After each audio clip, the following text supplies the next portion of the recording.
2 minutos de la tarde, trancones, exceso de vehículos, estrategias que no parecen dar resultado para agilizar el tráfico son los males que convierten la movilidad en un caos en muchas ciudades capitales de Colombia. Pero ¿cuáles son las alternativas que están buscando los alcaldes? ¿Cuáles son las consecuencias de conducir en medio de esos trancones?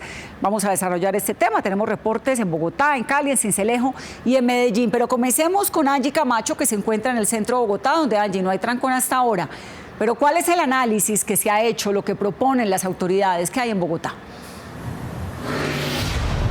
Vanessa, en palabras de los ciudadanos, los males particulares, trancones que parecen interminables y donde la gente literalmente considera que se le va la vida, la falta de frecuencia en algunas rutas, especialmente lo que tiene que ver con el sistema de transporte público, pero pese a los esfuerzos que hace el distrito, concretamente como el Transmicable en el sur de Bogotá, la gente considera que esto no es suficiente, pero también en palabras de expertos, algunas medidas que ha adoptado la administración están encaminadas a salvar vidas y esto muchas veces los ciudadanos no lo entienden. Si hay algo que le pone los pelos de punta a quienes todos los días transitan por Bogotá, son estas imágenes. ¿Quién no ha quedado atrapado en un trancón? ¿O quién no ha sentido que parte de su vida se le va sentado entre pitos y una fila de carros que parece interminable? Diariamente 4 horas de mi vida, más o menos, porque desde el sitio que me traslado gasto más o menos 2 horas hasta donde trabajo. Me demoró 3 horas, de hora y media viniendo y hora y media yendo hasta mi casa otra vez. De mi casa cojo el alimentador hasta el portal y el portal cojo el articulado hasta acá, hasta Palo Quemado. Aunque parezca una exageración, el tema incluso ha dado para que se hagan mediciones que dejan a Bogotá entre las 5 ciudades en el mundo con la movilidad más caótica, superando a México. Según el programa Bogotá, ¿cómo vamos? Si sumáramos el tiempo promedio que un capitalino pasa metido en trancones, el resultado parece aterrador, 20 días al año. Otros análisis concluyen que por cada hora de viaje en hora pico, el carro permanece detenido al menos 20 minutos o moviéndose a una velocidad inferior a los 5 kilómetros por hora. Porque hay mucho carro y el tema de pico y placa ya no da abasto. Según la encuesta de movilidad, en la capital se hacen al día 15 millones de viajes de Transmilenio, alimentadores, SITP provisional, no provisional, taxis, carros particulares, motocicletas y bicicletas. El 40% es transporte público. Entonces, ¿qué pasa con estrategias como la de carriles exclusivos? ¿A quién le damos mayor prioridad para que pueda utilizar el poco espacio disponible que tenemos para movernos?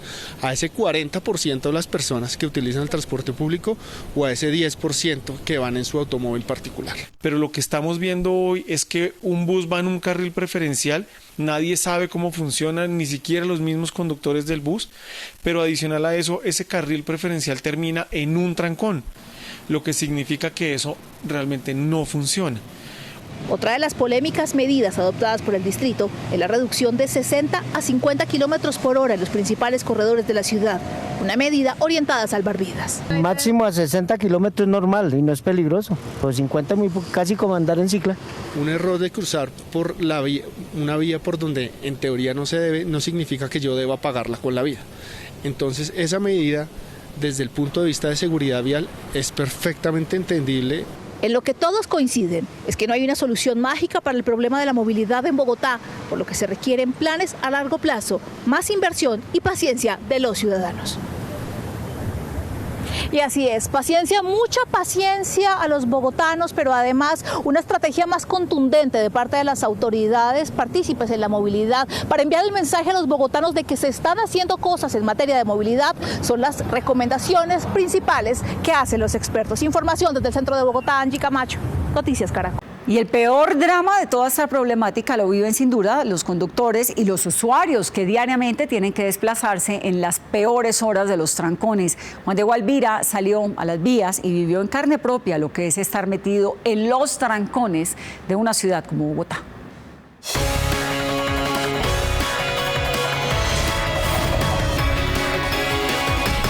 Por lo que se ve, la historia se repite todos los días, no importa la hora. Trancones por montón. Pesado, drástico. Vamos para una cita con un experto en movilidad. Son las 10:15 minutos de la mañana. Vamos para la 82,11 Centro Comercial Andino a una cita. En este momento dice 12 minutos. Si no llegamos a tiempo, ¿es culpa de quién? De todo este caos que tenemos en esta ¿Suya ciudad. o del tráfico? Antes de llegar, el ancho de la vía se reduce a un solo carril por una fila de malparqueados.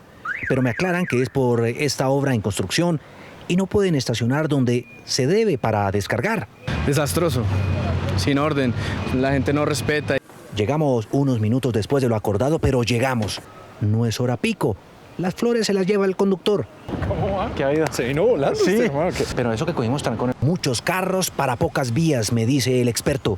Hay que bajarse del vehículo particular y de la moto, usar más el bus, la bicicleta u otros medios alternativos de transporte, pero no es fácil. Uno de los problemas claves en Bogotá es que no tenemos un buen transporte público. Eso es absolutamente evidente. El no desarrollo de Transmilenio, el que no se haya implementado el metro también hace que nos haga mucha falta este tipo de transporte. Pero el transporte público, reconozcámoslo, también es un caos. Algunos lo usan, pero... Digamos que regular, por aquello de los trancones, para llegar a mi trabajo tengo que salir casi 2 horas anticipadas. También es una cuestión de cultura y para la muestra, un botón. Por ejemplo, ve uno este señor que parqueó ahí en un punto que no es el ideal. Eso no contribuye. Tenemos pocas vías y si las pocas vías las bloqueamos... De regreso, otra vez, trancón. Y nos encontramos algo que es difícil de creer. Un parqueadero que los conductores pagan, pero no siempre para estacionar, sino que también lo usan como atajo para pasar de una vía a otra y ahorrarse unos minutos de congestión. Bacancito, solo voy a pasar, todo bien. Gracias, Bacancito. ¿Sirve el atajo? Claro que sirve, en horas bastante complicadas en tráfico, sirve muchísimo. Una especie de peaje con recibo, hora de entrada, tarifa, hasta pagan el IVA y el cobro tiene nombre, servicio paso privado. Lo que demuestra 2 cosas. La primera, que ante la falta de vías y opciones, algunos aprovechan y montan negocio. Y la segunda, que la gente con tal de evitarse el trancón, hasta paga. Juan Diego Alvira, Noticias Caracol.